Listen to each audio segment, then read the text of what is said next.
Ray Johnson, we are heading into the 4th of July holiday. Good time for us to remind everybody about the do's and don'ts up in the Spring Mountains and other federal lands. Right. We are seeing some of our neighbors, and actually some here in the state of Nevada, quite a few fires, especially up there in Utah and over by Caliente.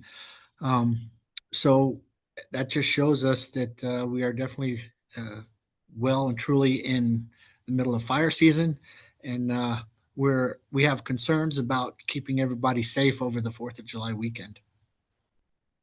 Things that you can and can't do on federal land this holiday weekend. Right. Well, especially for this weekend in particular, there are no fireworks of any kind on any of the federal lands. That includes Mount Charleston and Red Rock and Lake Mead and such. And that uh, in Las Vegas, people can have safe and sane. However, those are not allowed on the public or the federal lands. We're not allowing those. So that's the main one. Of course, all of the federal agencies are in fire restrictions as well, which means that there's no wood or charcoal fires anywhere except in those developed recreation or picnic areas. And then we hope that people will use common sense throughout this very, very busy weekend. Um, thinks about think about parking uh, in places where there's no dry grass.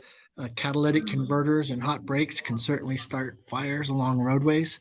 Um, be careful with smoking and with those barbecues as well. Even broken glass can magnify and create a fire, right? Yes, that those things have happened. It's not common, but absolutely those things have caused fires. When we look at what we've dealt with this year in terms of rain, lack of it, boy, it must be just so dry up there. I was up there talking to you about a month and a half ago, and I still can't believe how dry it was then, and it continues to be dry now. Yes, it's the truth. We are extremely dry here up at Mount Charleston and in southern Nevada throughout. So we're very concerned about any potential ignitions, and we're trying to do everything we can to mitigate that. Are there people who are going to camp, for instance, this weekend in the designated camp zones? Are they allowed to build fires? Are they allowed to create a fire pit, or what are the restrictions on that? But in the campgrounds where we have camp hosts and our recreation staff uh, is up there working, cleaning trails and bathrooms and the campsites and that, yes, they can have uh, wood fires and they can also have charcoal. We provide grills and fire pits for them, but we also patrol those and we have camp hosts who are checking to make sure everything is safe. However, if people are going to go camping out in the woods, let's say, those are the places that we're concerned about and that they cannot have any kinds of wood or charcoal fires. Gas stoves are allowed if they wanted to do more dispersed camping. They can take gas stoves, and those are allowed. What's the penalty if you get caught breaking the law? Uh, it's as a bare minimum, it's $250 with a $30 service fee. So it's $280. And that could be for every person who is at that site. So if you have a group of 6 people sitting around a campfire that they lit illegally, they're all facing that fine. Uh, Potentially, yes. It depends on how the situation works out. But yes, absolutely. The elevated fire risk, we haven't got any rain in the forecast now for at least the next 7 to 10 days. It must be getting bone dry up there in the Mount Charleston area. Yeah, it really is. However, we have had very hot summers in the past, and humidities and have been very low, and fuel moistures have been very low as well. So we have had conditions like this in the past.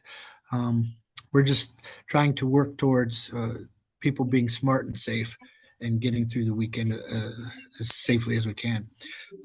We do have a number of our local resources from the Wildland Fire Service and the Forest Service are uh, working regionally. So on some of those fires and over by Caliente and up into Utah. So we do have a few folks who are engaged in those fires. We have a helicopter that's usually here, but it's up in Ely at the moment. A couple of hand crews are gone, like Vegas Valley, and two engines, and many people who do what's called overhead. They're not working on the fire necessarily. They're doing logistics or planning or finance or those kinds of things.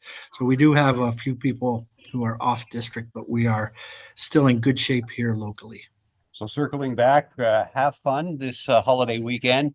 But for goodness sake, just make sure that you are not doing anything illegal up on the mountain in terms of lighting fires and in terms of parking places where you shouldn't park with catalytic converters and the likes, and just stay safe.